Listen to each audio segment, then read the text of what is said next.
দেখুন ভক্ত হতে গেলে তাকে কত বড় কষ্ট দুঃখ জ্বালা যন্ত্রণা সহ্য করতে হয়।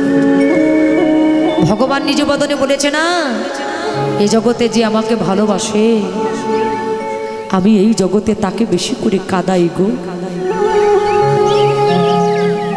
যারা আমাকে বেশি করে ভালোবাসে তাদের মাথার উপরে দুঃখ কষ্ট জ্বালা যন্ত্রণার বোঝাটা আমি চাপিয়ে দিই। তাই বাবা, এই নবদ্বীপে এমনই একজন ভক্ত ছিলেন, আস্তে কথা নয়, অন্যদের কথা বলতে নিষেধ করুন। নবদ্বীপে এমনই একজন ভক্ত ছিলেন, মায়েরা কেউ কথা বলবেন না, চুপ করে বসবেন। নবদ্বীপে এমনই একজন ভক্ত ছিলেন যার নাম ছিলেন শঙ্করাচার্য। আর ইনি আমার গৌরাঙ্গ মহাপ্রভুর একজন পারিষদ ছিলেন। ইনি ছিলেন প্রসাদী আচারী। প্রসাদী মানে কি জানেন তো? প্রসাদী মানে কি? যারা এক গ্লাস জল সেবা করবে সেটাও ভগবানের নামে নিবেদন করে পরে সেবা করবে। মনে রাখবেন, এ জগতে ভগবানকে সেবা না দিয়ে যারা সেবা করে সেটাকে চুরি করে খাওয়া বলে। আমরা কিন্তু চুরি করে খাচ্ছি। আপনি ভগবানকে দিয়ে খাচ্ছেন, খাচ্ছেন না তো, তাহলে ওটাকে চুরি করে খাওয়া বলে। ভগবানকে না দিয়ে যেটা খাওয়া হয় সেটাকে চুরি করে খাওয়া বলে। তাই নবদ্বীপে এমনই একজন ভক্ত ছিলেন গৌরাঙ্গ মহাপ্রভুর পারিষদ, যিনি প্রসাদী ছিলেন, আচারী ছিলেন। ভগবানকে না দিয়ে কখনো কোনোদিন তিনি কোনো কিছু গ্রহণ করতেন না। কিন্তু বাবা, ইনি কি করতেন? প্রত্যেকদিন ভিক্ষা করতেন।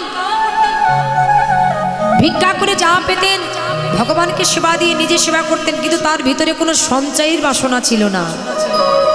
কি গো, আমরা যে এত কষ্ট করি, আপনারা এত কষ্ট করেন, ব্যবসা বাণিজ্য করছেন কেন? সামনে যেন আরে 1-2 বছর আমি ভালোভাবে চলতে পারি, তাই না?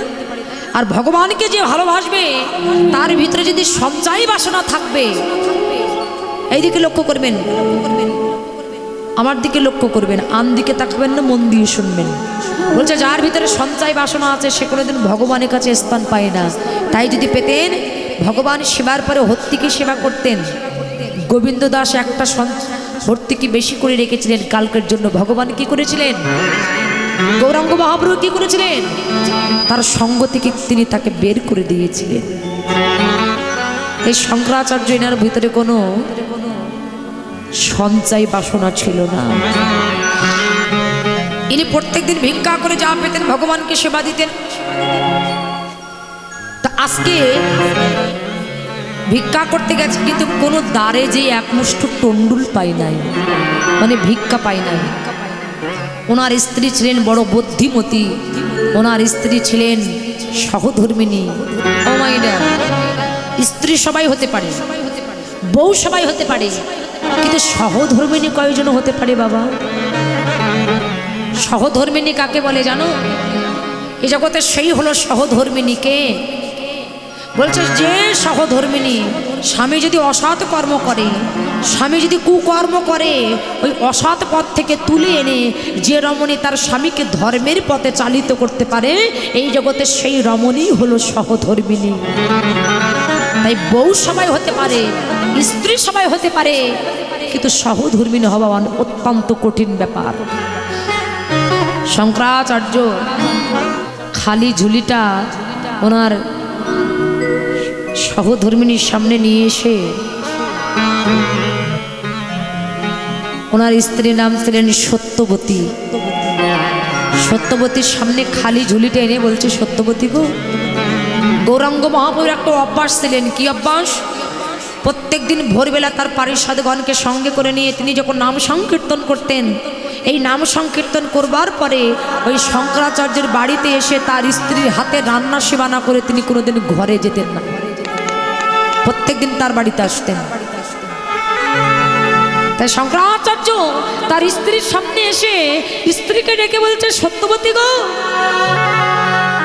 সেই দেখো আমার দিকে, ভিক্ষা করতে গেলাম কিন্তু কোনো জায়গায় এক মুষ্টি আমি ভিক্ষা পেলাম না। আজকে যখন গৌর হরি তার পারিষদগণকে সঙ্গে করে নিয়ে যখন আমার বাড়িতে আসবে, আমি আমার প্রভুকে কি সেবা দেব?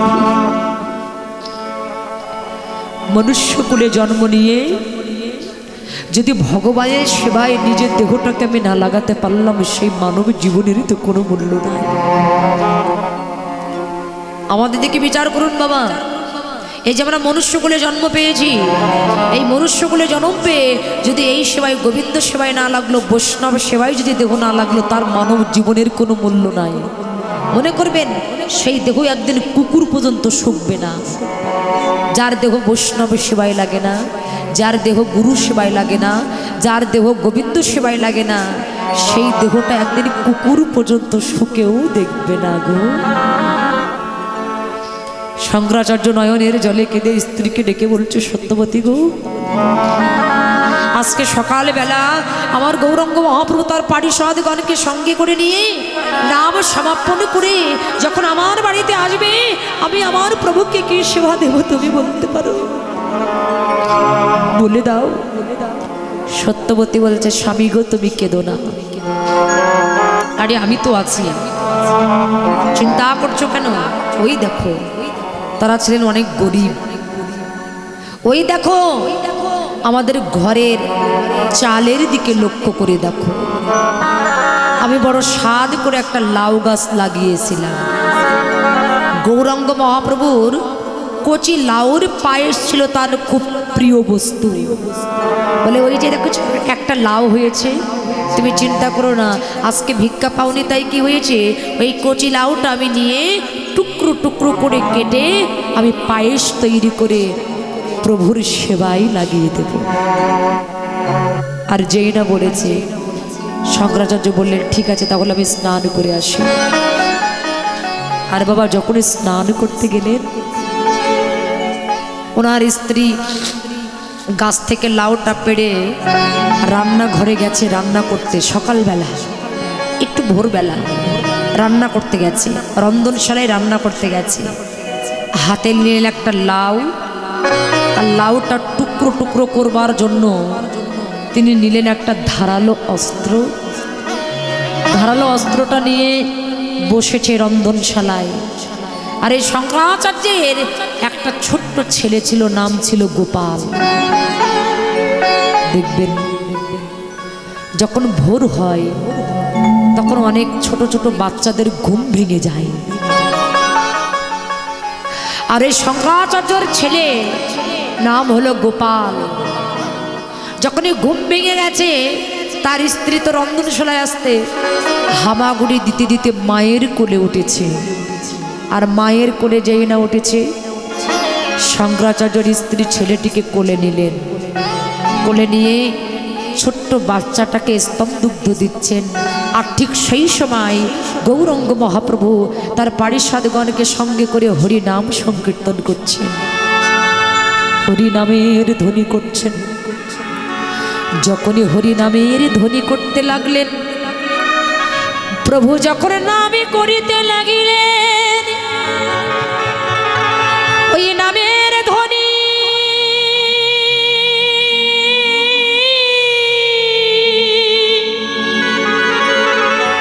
সত্যবতীর করণে গিয়ে পৌঁছালেন। ওই নামের ধ্বনি শুনতে শুনতে ওই নামের ভিতরে এমন ভাবে ডুবে গেলেন, তার কোনো ভিতরে হিতাহিত কোনো জ্ঞান নয়। মহাপ্রভু উচ্চের স্বরে নাম করছেন, সত্যবতীর কোণে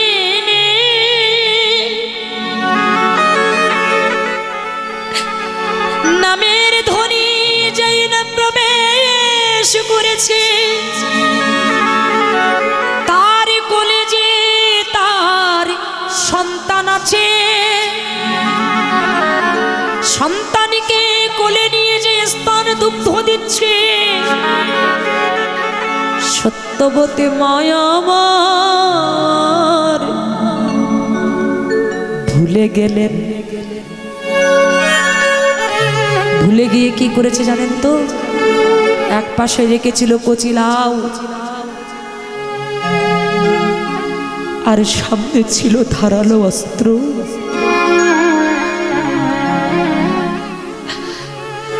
তার ছেলেকে কোলে নিয়ে যে স্তন দুগ্ধ দিচ্ছেন, তার কোলে যে সন্তান আছে ওটা সত্যবতী মায়ের মনে নাই গো। ওই নামের ধ্বনি শ্রবণে করতে করতে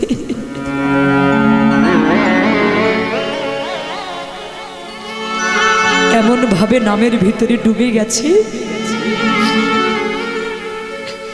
নিজের সন্তানকে কচি লাউ মনে করেছে আমি লাউ নিয়েছি। নামের ধ্বনি কিন্তু শুনছে, মনে করছে যে আমি কচি লাউ নিয়েছি। এই নিজের সন্তানকে কচি লাউ মনে করে ওই ছেলের মাথাটা ওই অস্ত্রের সামনে নিয়ে গিয়ে ছেদন করে দিলেন, দুই ভাগ করে দিলেন ছেলের দেহকে। ছেলের দেহটাকে দুই ভাগ করে দিয়েছে, দুই ভাগ করে ছেলের দেহটাকে ওই লাউ যেমন টুকরো টুকরো করে কাটে,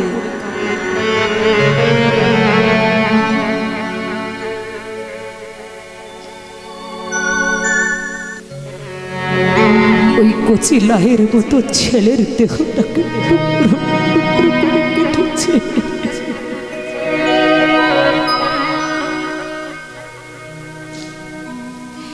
ছেলের দেহটাকে টুকরো টুকরো করে কেটে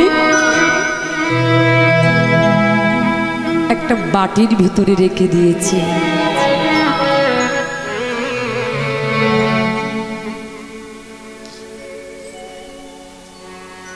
একটা বাটির ভিতরে ছেলের দেহটাকে রেখে দিয়েছে। রক্তে তার সর্বদেহটা লাল টকটকি হয়ে গেছে।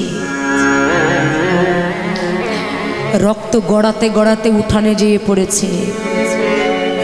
আর ঠিক সেই সময় শঙ্করাচার্য স্নান করে উঠানে এসে দেখে এত রক্ত কেন গো,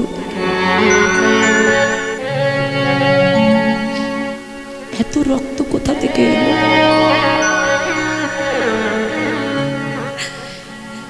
এত রক্ত কেন? ওই রক্ত দেখতে দেখতে রন্ধনশালায় যেয়ে দেখে তার স্ত্রী হরি নামের ভিতরে ডুবে গিয়ে নিজের ছেলের দেহটাকে টুকরো টুকরো করে কেটেছে।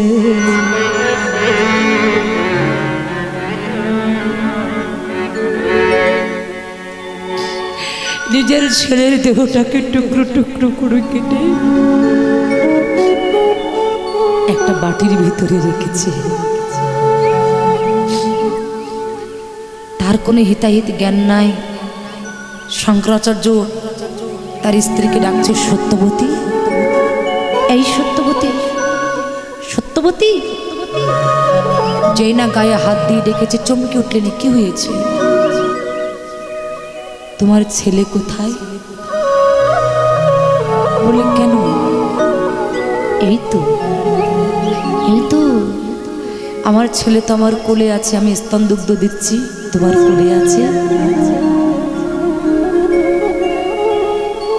বাটিতে কি রেখেছো? তোমার দেহটা রক্তে লাল কেন?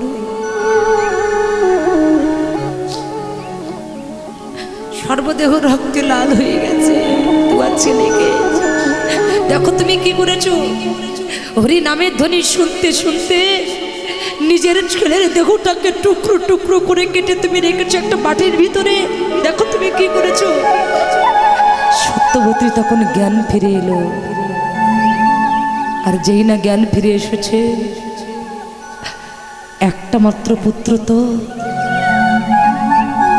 নয়নের জলে কাঁদতে কাঁদতে প্রভুকে ডেকে বলছে, প্রভু এ তুমি কি করলে প্রভু? প্রভু তোমার নাম শুনতে শুনতে যদি ভক্তের এমন অবস্থা হয়, তাহলে এ জগতে কোনো ভক্ত তো আর তোমার নাম করবে না। সত্যবতী পাগলের মতো হয়ে গেলেন, নিজের পুত্রের টুকরো টুকরো করা দেহটা দেখে পাগল হয়ে গেলেন। আর যে না পাগল হয়ে গেলেন ঠিক সেই মুহূর্তে গৌরাঙ্গ মহাপ্রভু তার পারিষদগণকে সঙ্গে করে নিয়ে শঙ্করাচার্যের ঘরে আসছে। দেখলেন যদি প্রভু এসে দেখে আমার এমন অবস্থা তাহলে আমার ঘরে নাম হবে না।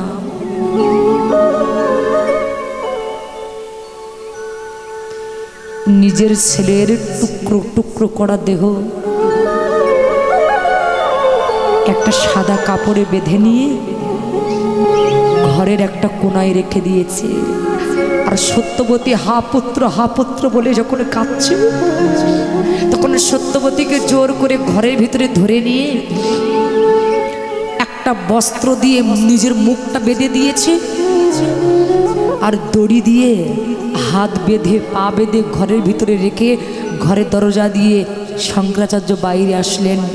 আর ঠিক সেই সময় গৌরাঙ্গ মহাপ্রভু পারিষদগণকে সঙ্গে করে নিয়ে শঙ্করাচার্যের বাড়িতে উপস্থিত হলেন। উচ্চস্বরে নাম করছেন, শঙ্করাচার্য দুটি বাহু তুলে নাম করছে আর গৌর হরি নাম করছি, শঙ্করাচার্য নাম করছি হরে কৃষ্ণ হরে কৃষ্ণ কৃষ্ণ কৃষ্ণ হরে হরে হরে রাম হরে রাম রাম রাম হরে হরে নাম করছি। দুটি বাহু উত্তোলন করে নাম করছেন। হঠাৎ নাম করতে করতে গৌরাঙ্গ মহাপ্রভু শঙ্করাচার্যের দিকে লক্ষ্য করে বলছে, শঙ্করাচার্য শুনো না, এদিকে এসো, আমার কাছে এসো। কি হয়েছে বাবা? কই প্রভু, না তো কিছু হয় না। না কিছু একটা হয়েছে, আমার কণ্ঠটা রোধ হয়ে যাচ্ছে, আমি কীর্তন করতে পারছি না। আমার গলের মালাটা খুলে পড়ে গেছে। কেন? কোনোদিন তো এমন হয় না। আমি প্রত্যেক দিন তোমার ঘরে নাম করতে গিয়ে যে আনন্দ পাই, আজকে নাম করতে গিয়ে আমি কোনো আনন্দ পাচ্ছি না। আমার মন বলছে তোমার ঘরে কোনো কিছু একটা হয়েছে, কোনো অমঙ্গল হয়েছে। শঙ্করাচার্য বললেন, দয়াময়, তোমার মতো মঙ্গলময় যার ঘরে,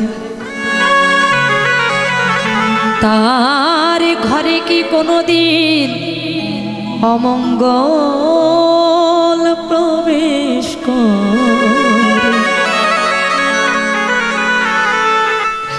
দয়াময়, আমার ঘরে কোনো অমঙ্গল প্রবেশ করিনি। মহাপ্রভু বলছে, মিথ্যা কথা বলো না। আমি প্রত্যেকদিন নাম করতে যে প্রেম আসে, আজকে নাম করি, এই নামে কোনো প্রেম আসে না। আমার মন বলছে তোমার ঘরে কোনো অমঙ্গল প্রবেশ করেছে। প্রভু না, আমার ঘরে কোনো অমঙ্গল প্রবেশ করেনি, আমার ঘরে কোনো অমঙ্গল প্রবেশ করেনি প্রভু। শঙ্করাচার্য কাঁদতে কাঁদতে প্রভুর চরণ দুটি বুকের ভিতরে জড়িয়ে ধরে বলছে, দয়াময়, আমি যদি আজকে তোমার কাছে কিছু চাই তুমি আমাকে দেবে দয়াময়? কেন দেব না? এ জগতে যদি কোনো ভক্ত আমার কাছে চাওয়ার মতো চাইতে পারে, আমি তাকে সব কিছু দিয়ে দিই। যদি কেউ চাওয়ার মতো চাইতে পারে, আমি তাকে সবই কিছু দিয়ে দিই। বলো তুমি আমার কাছে কি চাও? শঙ্করাচার্য প্রভুর চরণ দুটি বুকের ভিতরে জড়িয়ে ধরে বলছে, দয়াময় গো, আমি এহ জগতের কোনো অর্থ বিত্ত গাড়ি বাড়ি টাকা পয়সা আমি তোমার কাছে কোনো কিছু চাই না দয়াময়। আমি শুধু তোমার কাছে বস্তু চাই। তুমি আমার যে কুলে জনম দাও না কেন, যেন তোমার এই সঙ্গ ছাড়া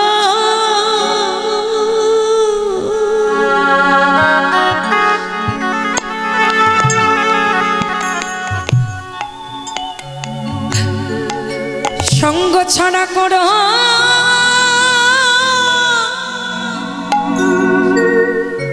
করোনা গো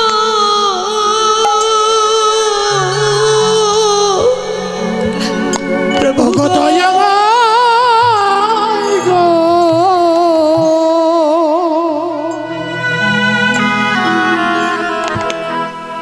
তোমার সঙ্গ ছাড়া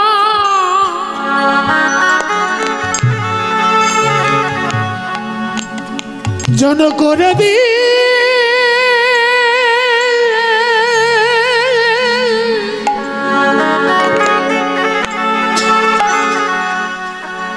করে দিও না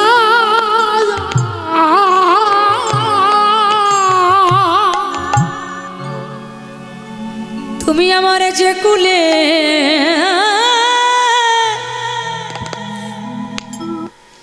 যে কুলে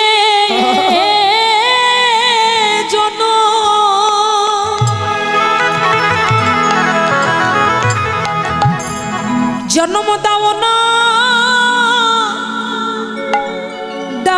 কেন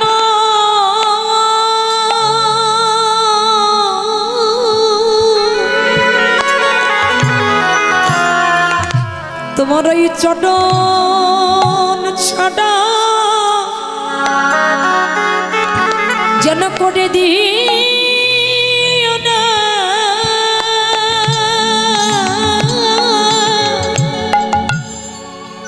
যে কুলে জানা তাই গৌর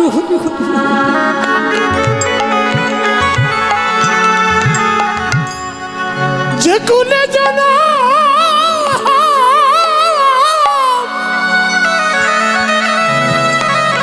প্রভু দেব না কেন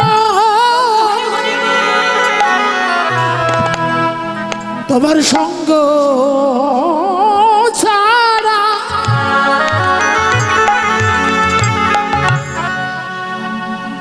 যেন করে দি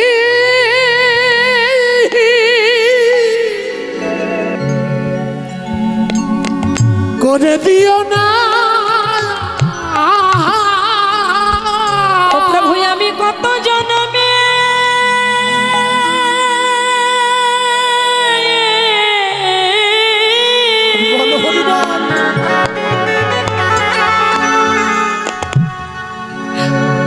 ওই চরণের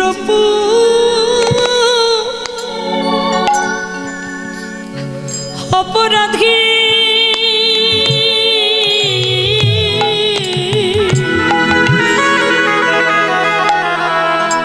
তোমার সঙ্গ ছাড়া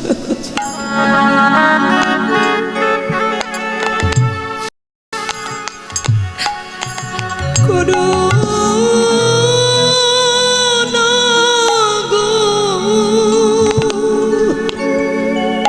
ওরে আমি কত জন্মে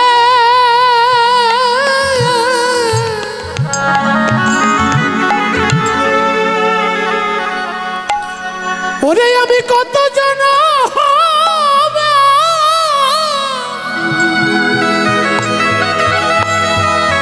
কত জন্মের অপরাধী প্রভু তোমার সঙ্গ ছাড়া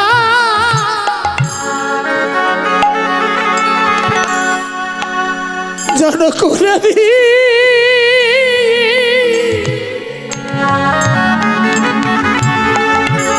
করে দিও না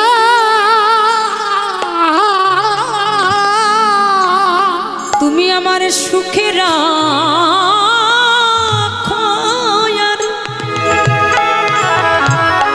এই বাসনাটা আমাদের প্রত্যেকের হওয়া উচিত যে প্রভু তুমি আমার যে কুলে জন্ম দাও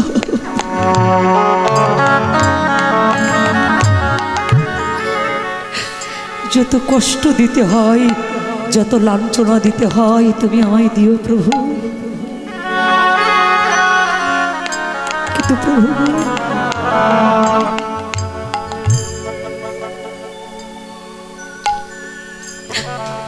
আমি দিনন্তে তোমার মধুমাখা কৃষ্ণ নামটা বদনে নিয়ে আমি যেন 2 ফোঁটা নয়ন অশ্রু তোমার চরণে নিবেদন করতে পারি প্রভু। আর কোনো কিছু না হোক, সারাদিন পরিশ্রম করবার পরে আমি এই ঘরে এসে যখন মন্দিরে যাব, তখন আমার দেহ ঘরের মন্দিরের দরজাটা খুলে দিয়ে আমি 2 ফোঁটা নয়ন অশ্রু যেন আমি তোমার চরণে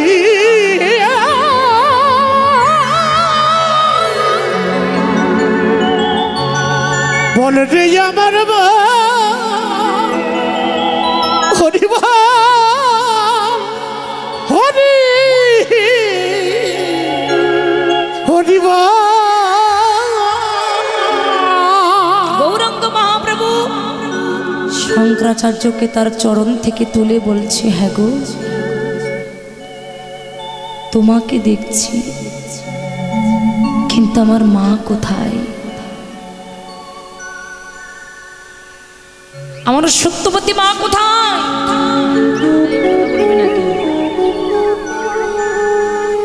তোমাদেরকে দেখছি কিন্তু মাকে কেন দেখছি না? আর ঠিক সেই সময় সত্যবতী ওই যে ঘরের ভিতরে তার স্বামী হাত বেঁধেছে, পা বেঁধেছে, বললেন না, হাত বান্ধিবি পা বান্ধিবি কিন্তু মন বান্ধিবি কেমনে? আমার হাত বাঁধতে পারবি, পা বাঁধতে পারবি, কিন্তু মন কি করে বাঁধবি রে? সত্যবতী ওই ঘরের ভিতরে প্রভুকে স্মরণ করে কেঁদে কেঁদে প্রভুকে ডেকে বলছে, প্রভু দয়ামা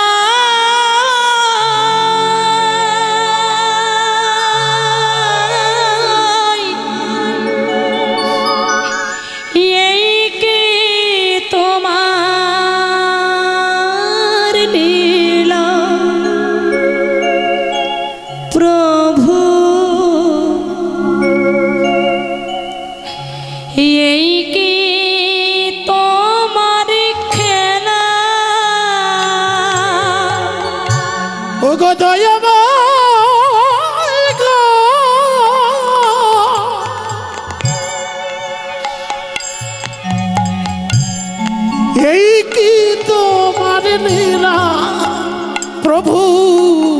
খেলা?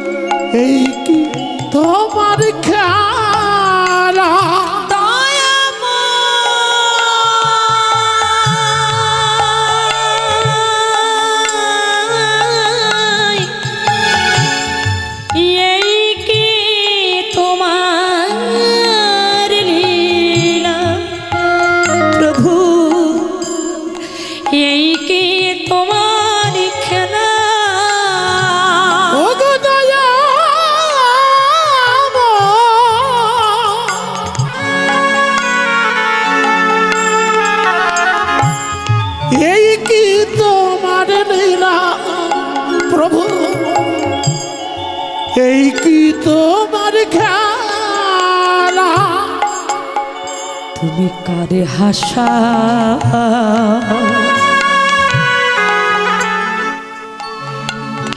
আবার কারে কাদাও? ও তুমি কারে হাসা আর কারে কাদা? তোমার লীলা বোঝা দাই ও গো দয়া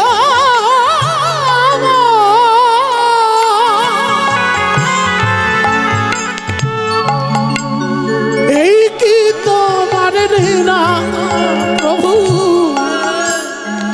এই কি তোমার খেলা?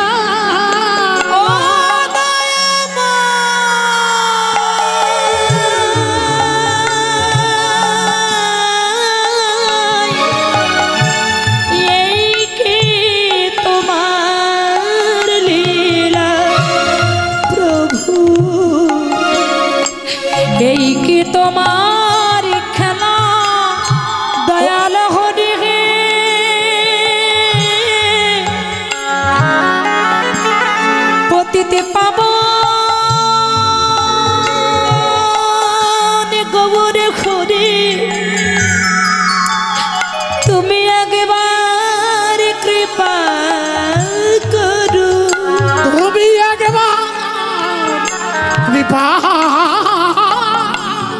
করো।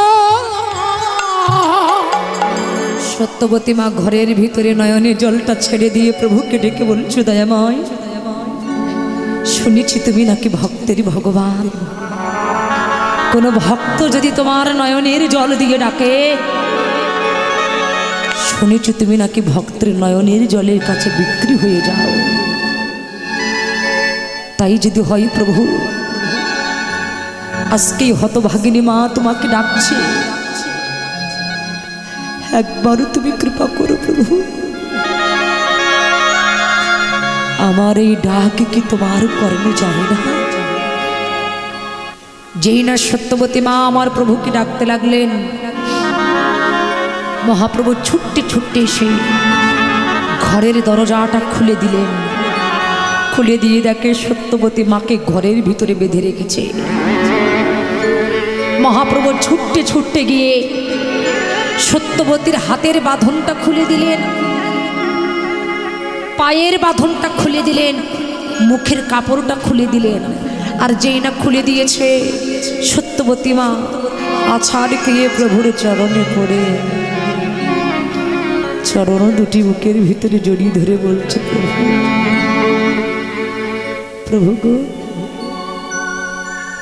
এ দেহ তুলসী করে তব পায়ে সমর্পিব, দয়া করো নবঘন শ্যাম। এ দেহ তুলসী করে তব পায়ে সমর্পিব, দয়া করো নবঘন শ্যাম। এই দেহ তুলসী করে তব পায়ে আমি সমর্পণ করে দিয়েছি। আমি জীবনে কখনো কোনো দিন আমি আমার সুখ চাইনি। ও প্রভু, চোখের জলে ডাকলে নাকি প্রভু তোমার কৃপা হয়, নয়ন জলে ডাকলে নাকি প্রভু তোমার কৃপা হয়। বলো কোথায় গেলে, কি করলে আমি তোমাকে সন্তুষ্ট করতে পারবো? সত্যবতী প্রভুর চরণ দুটি বুকের আস্তে কথা বলবেন আপনারা, এত গল্প মনে পড়ে আসে কোথা থেকে। সত্যবতী প্রভুর চরণ দুটি বুকের ভিতরে জড়িয়ে ধরে কেঁদে কেঁদে বলছে, প্রভু, এই দেখো ছেলের যে দেহটা টোকলা করা ছিল, ওই ছেলের কাটা দেহটা প্রভুর চরণে ফেলে দিয়ে বলছে, দেখো তোমার নাম শুনতে শুনতে আমি কি করেছি, দেখো প্রভু। ও প্রভু, তোমার নাম শুনতে শুনতে যদি এ জগতে ভক্তির এমন দশা হয়, জগতে তোমার নাম তো কেউ বলবে না প্রভু।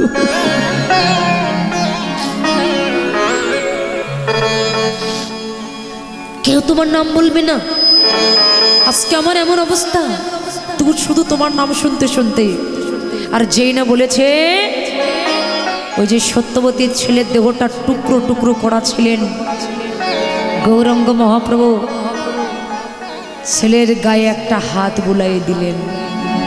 আর যেই না হাত বুলাইয়েছে, ওই গোপাল হা প্রভু বলতে বলতে আবার উঠে দাঁড়ালেন।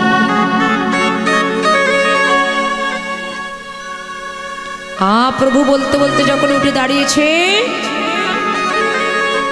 গৌরহরি গোপালকে ডেকে বললেন, গোপাল, তুই তোর মাকে ছেড়ে চলে গেছিস, তোর বাবাকে ছেড়ে চলে গেছিস, এরা তোর জন্য কত কান্নাই না কাঁদছে, চেয়ে দেখ। ছোট্ট পুত্রটি বলে উঠলেন, প্রভু, কে কার মাতা কে কার পিতা।